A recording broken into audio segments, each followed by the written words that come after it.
Hi, welcome to the Pursuit of Truth. Most people, in the Western world at least, would believe that they are free. And we make lots of films about freedom, and we talk about countries where people aren't free. And yes, to a certain degree, we are free.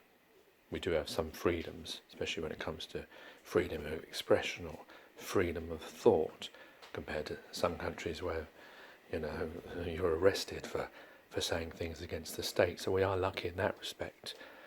I think we take it for granted a lot because we never lived in a place where it's not like that.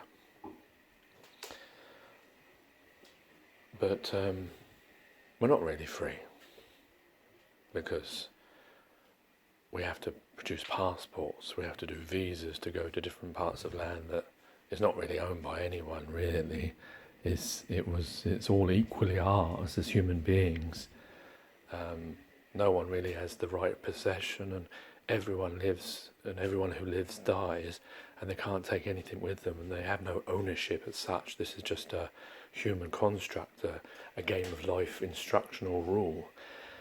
But this has, of course, been amplified and maybe brought home during COVID-19 restrictions, the different lockdowns, and you have to wear a mask, or you can't go out, you can't do all this. And yes, there was a reason for this. This reason was because of this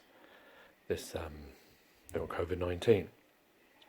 And let's just assume that it is actually genuine, it is as bad as they say it is, and it's not just, well, there's been lots of deaths, so it must be. I mean, we can't just say it's the figures for flu, because they are a lot higher, especially in other countries. But that's not really what I'm talking about. What I'm talking about is freedom. But what interested me was I was watching Question Time, and the Shadow Health Secretary, Jonathan Ashworth, asked the Health Secretary, the Vaccine Minister, Nadhim Zahawi, MP, some questions. I think it's to do with this Leicester and Bolton and Hounslow and places like that. I think there's 8 places where they've said that they should only travel under certain reasons. They should only, because of the new Indian variant. I wonder what the next one's going to be. I'm surprised we haven't had an American variant, because obviously we've had a South African one, we've had the Kent one, and we've had the Indian one. Why has there never been an American variant? Because it was huge over there. Unless, did they just have the Kent one and the South African one? Anyway, very nice of them to name it after places, no? So anyway, the question that he's talking about is what you can and can't do. And it's what's interested me is when he talked about travel. If you wanted to travel in and out of Leicester or in and out of Hounslow, what reasons? And he said, you'd only do it for essential reasons. And then, well, what do you think is essential? You're a human being, you have rights. What would you consider essential? Well, what he considers essential is, he doesn't mention it on this clip I'm going to give you. The first is work, and the second is education. It's interesting that they are the 2 essential things, work and education. And of course they're interlinked, because without education you don't make good workers. And what really is education about? It's about getting you ready to be able to be a worker, to be a lawyer, to be a doctor, to work in Tesco's even, numeracy, you need that, or whatever. So that's the whole system of school, college, university, is to get you ready for work, train you up, give you that set of skills. So it's interesting that is essential. It's essential that you must work, and that's where freedom goes out the window. There is no such thing as freedom really, because what are you doing with your life? Your one life that you have. What are you doing with it? Well, most of the time you're doing is working. But you don't think about that because that's the way you've been brought up, because you were a baby once and you've been filled up with all this stuff and that's your life. And it's only when you get older that you start thinking, wait a minute, where did I get all the stuff that's in my brain? Where did I get all these thought patterns? Where did I get all these ideas of right and wrong and what we should do and shouldn't do? Well, that is, if you don't work, you're a bum. You're against the system. You should be pulling away for us all. For us all? Also, those big people who have been lucky enough to start all these companies like Bill Gates or Steve Jobs or whatever can sit down and you, the workers, do all the work for them and make them money for their one idea that they had. But who's manufacturing that idea? Who's doing all the hard work and not getting half of that money? That's freedom. The freedom that people starve and suffer.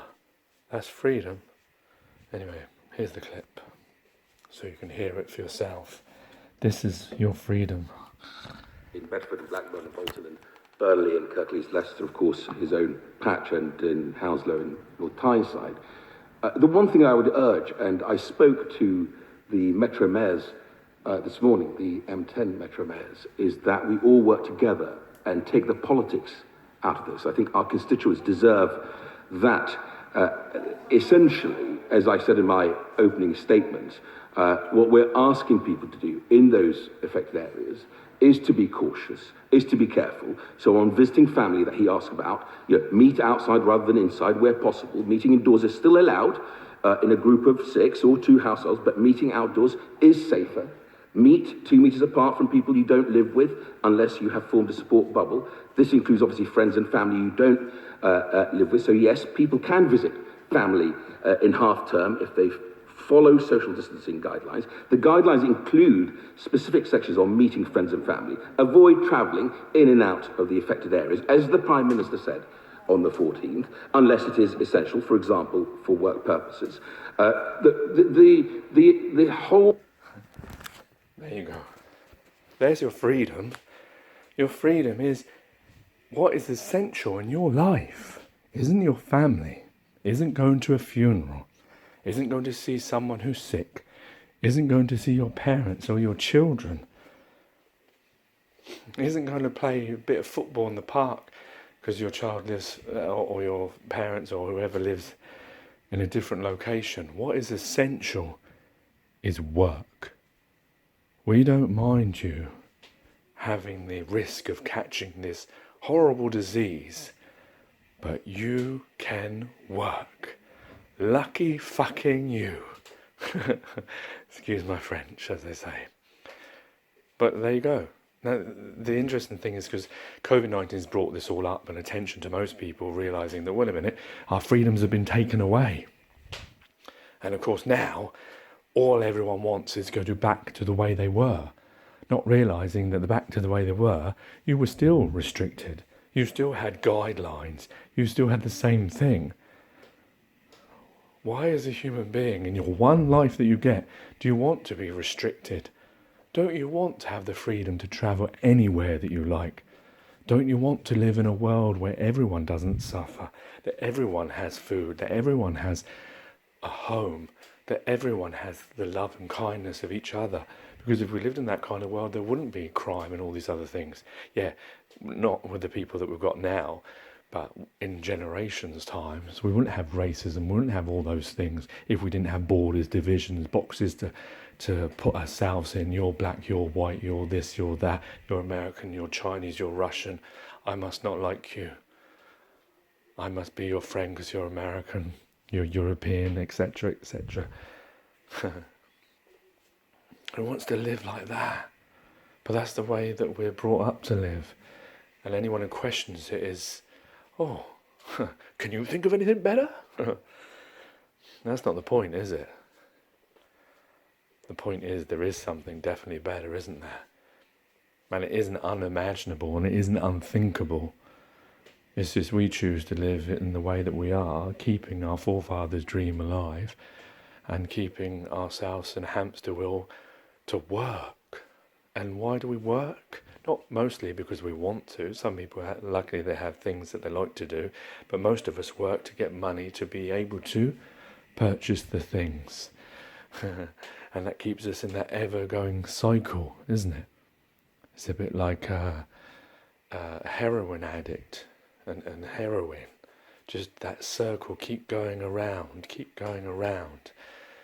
You have to work to get a house. You have to work to buy your friend or your lover or something. Whereas everything around you is actually free. The trees are free.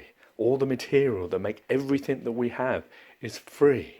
Yes, we've done things to them to make them into different things, but the actual raw material of everything, including yourself, including all the animals, including the air, including the universe and the planets,